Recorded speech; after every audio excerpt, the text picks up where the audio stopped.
Well, good morning. Here it is. It's Wednesday. It's we're halfway through the week here on this Wednesday morning. It's Hump Day. We're hopefully getting over the hump of this week, and of course today is December the 18th, or a week away from Christmas.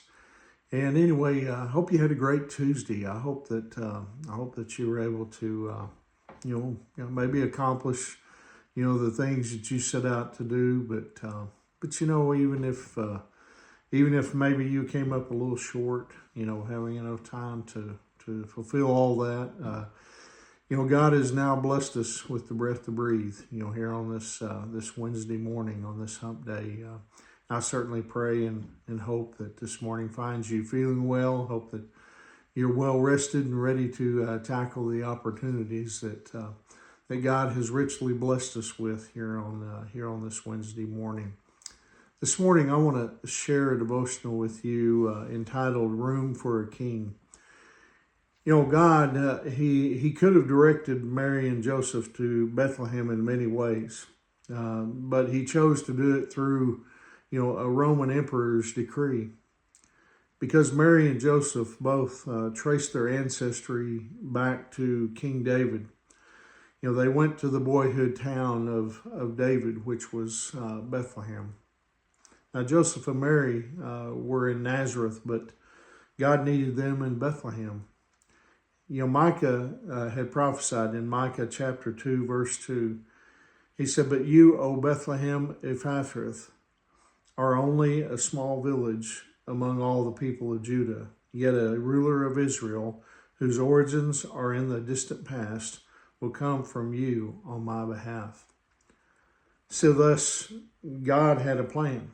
And we read in Luke's gospel, in Luke chapter 2, verse 1, it says, "At that time, the Roman Emperor Augustus decreed that a census should be taken throughout the Roman Empire." And then verses 4 and 5, it says this, "And because Joseph was a descendant of King David, he had to go to Bethlehem in Judea, David's ancient home. He took with him Mary, to whom he was engaged, who was now expecting a child."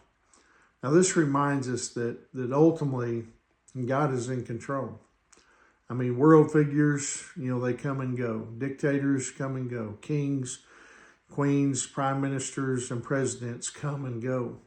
But you see, God moves people the way He wants to move them. Proverbs chapter 21, verse 1, it says this, "The king's heart is like a stream of water directed by the Lord. He guides it wherever He pleases."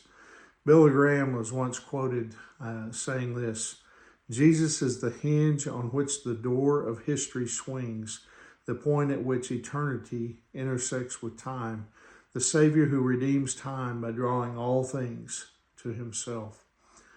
Mary and Joseph, they made their way to Bethlehem. And it was a difficult and, dangerous journey. And when they finally arrived, they looked for, a place to stay. But, there was no room for them, which was indicative of the treatment that Jesus received, when He, walked on this earth. Essentially, Jesus was homeless. Yes, he would, stay in the homes of people, but He also slept out under the stars on the Mount of Olives. We find this interesting verse in the book of Luke. In Luke 21, verse 37, it says, "Every day Jesus went to the temple to teach, and each evening He returned to spend the night on the Mount of Olives."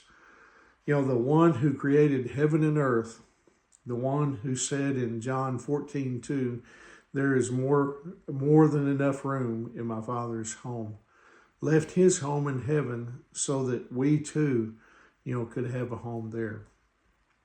It's all a part of God's plan for our Savior to be born in the humblest of settings. At the same time, the innkeeper missed out on an opportunity. The same thing is, can happen to us. I mean, we can be so busy, shopping for Christmas and, talking about Christmas that, we can't seem to, find time to go to church or even take a moment, to pray. Jesus was born so that we could be born again. He left his home in heaven to make a home in our hearts. So we need to make room for Jesus. Just not only during this Christmas season, but we need to do that all year long. Make room for Him to have His way in our lives and to help us to navigate the difficulties of this world. And anyway, that I hope that encourages you here on this Wednesday morning, on this hump day. Hope you have a great day. And remember, Angie and I, we love you guys, and we're praying for you. And Lord willing, I'll see you tomorrow morning. God bless you.